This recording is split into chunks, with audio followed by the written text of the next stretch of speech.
All right, at the time of this filming, a lot of people are sort of freaking out, like the media, and maybe so, maybe rightly so, about the Ebola virus originating in West Africa, where nearly 5,000 people have died from this virus. There's all kind of arguments going on about travel bans to the United States. One man has already come to Houston, Texas, was dismissed from a hospital, later died. Even the healthcare workers that interacted with this man thought they had taken some preventative measures to keep them from getting the virus, but have since gotten the virus, even gotten on an airplane. So there's all kind of talk about this Ebola virus. The question I have for you today is, what can we learn from this? What life principle exists? What life point exists? Where does truth intersect everyday life when we look at something like an Ebola virus? Well, there was a movie that came out, and I don't doubt you haven't seen it, but you may have heard of it, 1995, called Outbreak. It was a big deal when it came out. It stars Dustin Hoffman, Rene Russo, and Morgan Freeman. And oddly enough, this is about a virus that originates in a monkey in Africa, and it makes its way around the world. Either it becomes an epidemic or a potential pandemic. And it's called the Mataba virus in this movie. And it kills you within 3 days, and it sort of kills you by way of internal bleeding.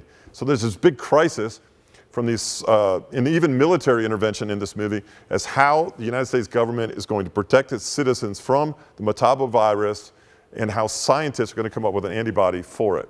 And it's a pretty fascinating concept, kind of freaks you out a little bit, thinking about the eventuality. And then even today with this Ebola going around, you think, man, I wonder if this could turn into that movie scenario. Now, in the movie, this Mataba virus becomes centralized in a town, in a nice little, pretty little valley there, surrounded by nice green mountains.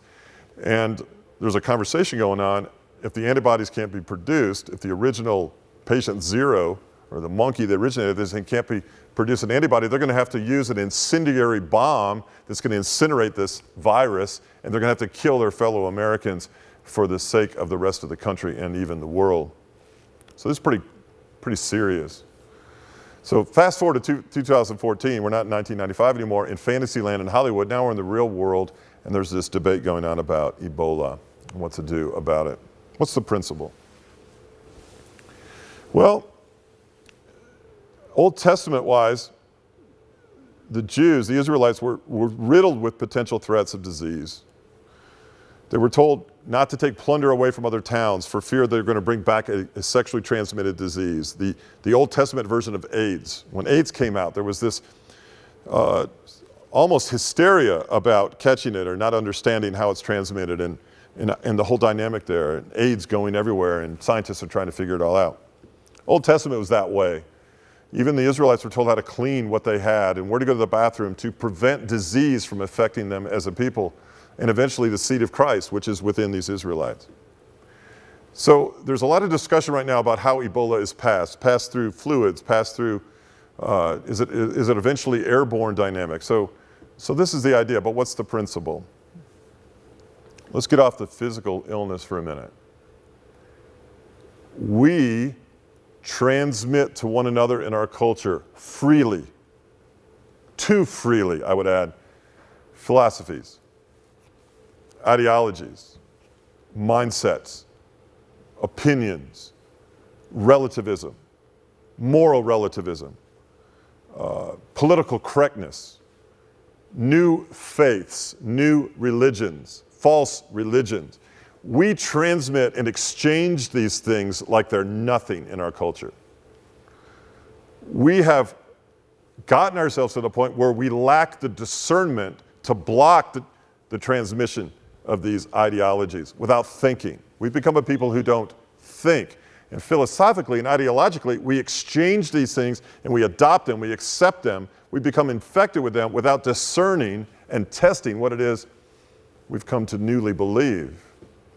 This is equally as dangerous to exchange falsehoods, to exchange ideology and philosophies without any discernment, without any checking, without any vetting of what's going on. And it leaves many people around the world without an anchor. They become the nail and not the hammer. The latest fad, the latest opinion, the latest movement, the latest philosophy, the latest religion, they adopt and become infected with willingly. They exchange their good emotional, spiritual health for whatever comes down the pike. Jesus said this is going to happen in the last days. Well, it's happening. We have no protocol, no filter for which to adopt things anymore. And we wonder why people are aimlessly wandering through life looking for meaning and purpose and something absolute, some anchor they can hold on to. Well, from a Christian perspective, the spiritual Ebola is just that. You need a filter. You need the Word of God. You need something that can test something to see if it's discernibly good, worthy of adopting, worthy of receiving. I see people on TV today, agrees with me, they don't know who the Vice President of the United States is. They don't know in what year Columbus discovered America. It's crazy to me how we have just adopted so many things and thrown out so many things that we know to be true for the sake of this spiritual Ebola that makes its way around the world, not in local areas only, but as a pandemic. We're a world without boundaries, without discernment. And we best protect ourselves and I best figure out what it is we're going to use to screen everything that comes down the pike and learn to think for ourselves about things and matters of faith, even politics. Think and discern for yourself.